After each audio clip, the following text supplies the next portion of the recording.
음성을 내가 들으니 사랑하는 말일세.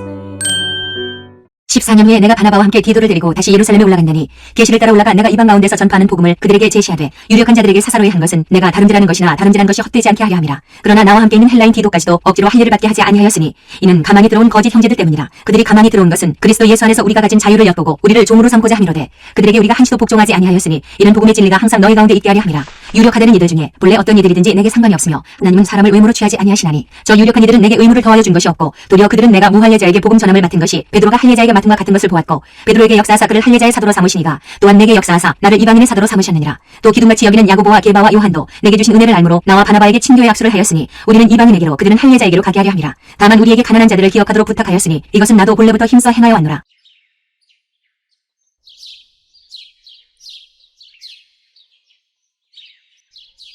안녕하세요. 키티 나누는 가족 안나라입니다. 오늘도 주님 안에서 좋은 하루입니다. 오늘 나눌 하나님의 말씀은 갈라디아서 2장 1절에서 10절 말씀으로 제목은 친구에게 복음 전하기입니다.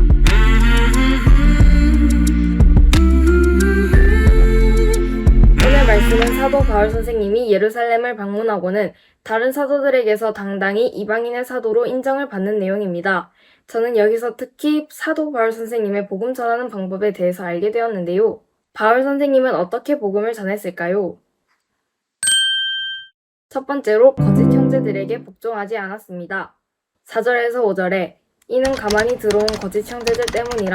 그들이 가만히 들어온 것은 그리스도 예수 안에서 우리가 가진 자유를 엿보고 우리를 종으로 삼고자 함이로되 그들에게 우리가 한시도 복종하지 아니하였으니 이는 복음의 진리가 항상 너희 가운데 있게 하려 함이라. 여기서 거짓 형제들은 누구일까요? 그것은 1장에서부터 나오는 다른 복음을 전하는 유대인들입니다. 이들은 예수님만으로 구원을 받는다는 복음에다가 율법을 지켜야 구원받는다 라는 율법주의를 섞어놓은 사람들인데 4절 말씀에서는 가만히 들어온 거짓 형제들이라고 말씀합니다. 이들이 가만히 들어온 이유는 사도 바울 선생님이 없는 틈을 타서 율법을 지켜야만 구원을 받는다는 율법주의의 종으로 삼기 위해서였습니다. 하지만 사도 바울 선생님은 이러한 거짓 형제들에게 복종하지 않겠다고 말씀하십니다. 저는 이 말씀 앞에서 내게도 이러한 거짓 형제 같은 것이 있지는 않은지 돌아보게 되었습니다. 아무래도 목사님의 자녀로 태어났고 목사님의 가르침만 받아서 그런지 거짓 형제처럼 다음 복음을 전파하고 친구들에게 잘 보이려고 했던 일도 없고 아직 거짓 형제들을 만나본 적은 없는 것 같네요. 하지만 올바르지 못한 신앙생활을 보여준 적은 종종 있던 것 같아요. 친구들에게 주일엔 편의점 가면 안 돼 라고 말한다던가 솔직히 어떻게 하나님만 믿고 사냐? 돈도 많고 친구도 많은 게 좋은 거야 라고 해본 적도 있었네요. 이런 다른 복음으로 친구들에게 교회에 대한 잘못된 생각을 하게 될 수도 있지 않았나 생각해 보게 되었네요.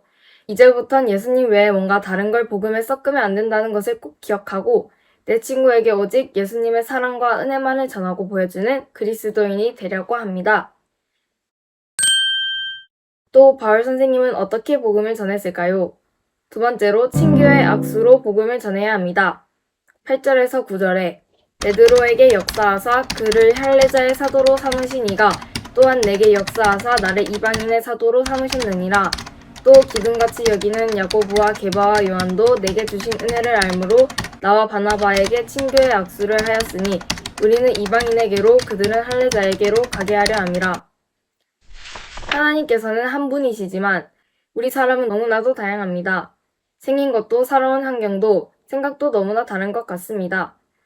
그래서 여러 가지 복음이 있는 것은 아니지만 다양한 사람들에게 다양한 방법으로 복음을 전할 수 있어야 한다고 사도 바울 선생님이 말씀하십니다. 마치 베드로 선생님이 유대인 할례자의 사도로 사도 바울 선생님이 이방인의 사도로 세워진 것처럼 말입니다.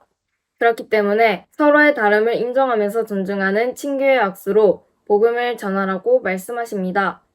다가오는 FF데이가 떠오릅니다. 친구들이 많이 올 건데 조용한 걸 좋아하는 친구들도 있을 거고 시끄러운 걸 좋아하는 친구들도 있는 것처럼 서로를 존중하고 배려하면서 전도도 하고 준비도 해야겠어요. 우리 중고등부에서 다양한 이벤트로 다양한 친구들을 행복하게 해서 많은 친구들이 예수님과 교회를 좋게 기억하도록 해야겠습니다. FF데이를 재밌게 다양한 시간으로 만들어 가도록 우리 모두 함께 노력했으면 좋겠습니다. 내가 내 친구 딱 한 명만 정도해도 지금의 2배입니다. 물론 하나님께서는 나 혼자 와도 사랑해 주시지만 친구들이 함께 오면 기쁨도 2배이겠죠. 서로의 다름을 인정하며 존중하고 초청하는 FF데이가 되기를 바랍니다.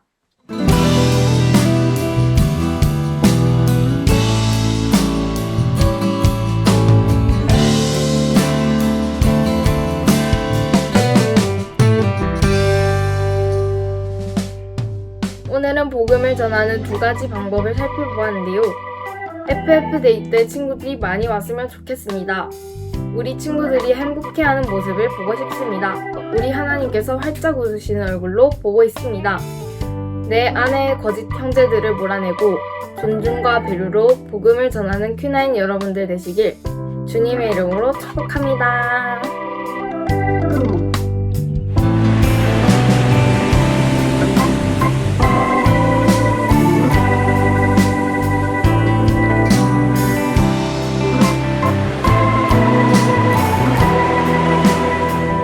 구독, 좋아요 많이 해주세요. 잠깐! 알림 설정도 해주세요. 알림 설정을 하면 무엇이 좋나요? 알림 설정을 하면 은혜로운 말씀을 더 많이 접하실 수 있습니다. 은혜로운 말씀을 매일매일 보시는 Q9 여러분들 되시길 주님의 이름으로 축복합니다.